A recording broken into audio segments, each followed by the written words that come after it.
Assalamualaikum warahmatullahi wabarakatuh. Apa kabar anak-anak di rumah? Semoga selalu diberi kesehatan baik jasmani maupun rohani dan selalu bersemangat dalam belajar. Untuk materi hari ini, buka halaman 105 ya. Kita menggunakan buku penerbit Erlangga. Nah, berkat perjuangan para pahlawan, kemerdekaan Indonesia telah dapat kita raih ya. Tahukah kamu nak, setelah kemerdekaan, banyak aspek dalam kehidupan masyarakat Indonesia yang mengalami perubahan. Coba nanti kamu cari tahu secara mandiri bagaimana kehidupan masyarakat Indonesia sebelum dan sesudah kemerdekaan. Teacher bantu nih ya, satu ya. Dalam bidang sosial dan budaya. Nah, sebelum kemerdekaan, ternyata dalam masyarakat Indonesia itu terdapat yang namanya kelas-kelas atau strata, tingkatan dalam kehidupan masyarakatnya. Nah, dan pada waktu itu, golongan atas adalah justru orang-orang asing yang menduduki Indonesia seperti Jepang, Belanda, atau kaum bangsawan pribumi sendiri. Tetapi setelah kemerdekaan Indonesia, warga Indonesia, seluruh warga dinyatakan memiliki hak dan kewajiban yang sama. Nah, jadi coba kamu cari tahu pada bidang pendidikan dan juga pada bidang ekonomi. Mari kita lihat bagaimana kondisi keadaan ekonomi Indonesia pada awal kemerdekaan. Ya, jadi pada awal kemerdekaan, kehidupan masyarakat, terutama di bidang ekonomi, masih dalam masa-masa yang sangat sulit ya nak ya, bahkan mengalami inflasi atau jatuh pada waktu itu. Nah, ternyata penyebab yang melatar belakangi keadaan tersebut bisa kamu lihat pada halaman 106 atas sambil kamu baca secara mandiri ya. Yang pertama adalah Indonesia yang baru saja merdeka sehingga belum memiliki pejabat khusus yang bertugas untuk menangani perekonomian Indonesia. Yang kedua, sebagai negara baru, Indonesia belum mempunyai cara untuk mengatur keuangan negara. Yang ketiga, kondisi keamanan di Indonesia belum stabil, sehingga kegiatan ekonomi masyarakat pun masih terganggu. Yang keempat adalah Indonesia menanggung utang peperangan dari pemerintah kolonial Hindia Belanda. Kamu sudah pelajari ini ya, di bagian diplomasi setelah untuk mempertahankan kemerdekaan Indonesia pada pembelajaran sebelumnya ya.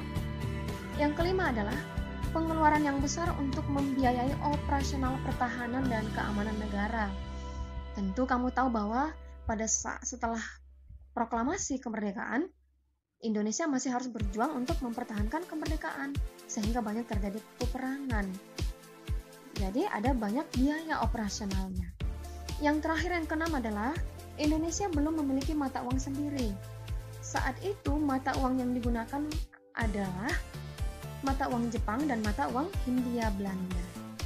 Ini adalah latar belakang sehingga keadaan ekonomi sangat buruk pada saat itu ya. Sehingga untuk mengatasi permasalahan perekonomian tersebut, pemerintah Indonesia melakukan beberapa kebijakan ekonomi. Mari kita lihat ada 6. Kamu bisa melihat di buku kamu sambil menandai hal-hal yang penting pada halaman 106 dan 107. Kebijakan ekonomi yang pertama adalah Gerakan Benteng. Nah, Gerakan Benteng ini dirancang oleh ahli ekonomi Indonesia, yaitu Sumitro Jojo Hadikusumo. Nah, gerakan ini didasari oleh pentingnya struktur ekonomi kolonial menjadi ekonomi nasional. Caranya bagaimana? Dengan pemberian kredit impor pada pengusaha bumi putra. Program ini dijalankan dari tahun 1950 sampai 1953. Tetapi ternyata program ini gagal karena banyak pengusaha bumi putra yang menjual lisensi impornya yang diberikan oleh pemerintah kepada pengusaha non bumi putra, sehingga program Gerakan Benteng ini tidak tepat sasaran ya. Lalu kebijakan ekonomi yang kedua adalah melakukan konferensi ekonomi.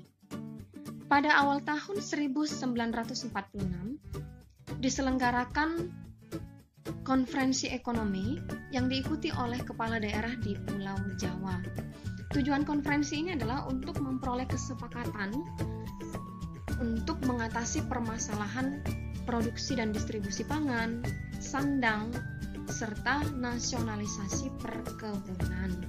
Karena memang pada waktu itu masih banyak perkebunan-perkebunan yang dikuasai oleh bangsa asing maupun secara per daerah-daerah ya, sehingga perlu dilakukan nasionalisasi. Lalu konferensi kedua diadakan pada 6 Mei 1946 untuk membahas ekonomi pemerintah, keuangan negara, tenaga kerja, distribusi harga barang di pasar. Lalu kebijakan yang ketiga, kebijakan ekonomi, yaitu kebijakan di bidang moneter.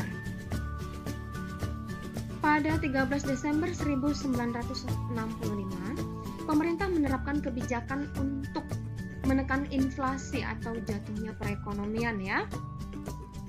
Nah, kebijakan ini berupa pengurangan nilai mata uang sebesar Rp1.000 menjadi Rp1. Tapi ternyata kebijakan ini justru semakin membuat perekonomian Indonesia semakin mengalami inflasi atau semakin jatuh. Kegiatan ekspor terhambat. Lalu ada kebijakan yang keempat, yaitu pembentukan Badan Perancang Ekonomi atau Planning Board. Nah, program ini diusulkan oleh Menteri Kemakmuran pada waktu itu, yaitu A.K. Ghani. Tugas dari program atau badan ini adalah membuat rencana pembangunan ekonomi untuk jangka waktu 2-3 tahun. Rencana ini kemudian disepakati sebagai rencana pembangunan 10 tahun. Kebijakan ekonomi yang kelima adalah rekonstruksi dan rasionalisasi angkatan perang. Program ini dibuat pada tahun 1948 dengan tujuan untuk mengurangi beban negara dalam bidang ekonomi. Biaya yang dikeluarkan untuk angkatan perang dikurangi, baik untuk peralatan maupun untuk satuan. Jadi biaya yang dikurangi tersebut lalu dialihkan ke bidang-bidang ekonomi lainnya.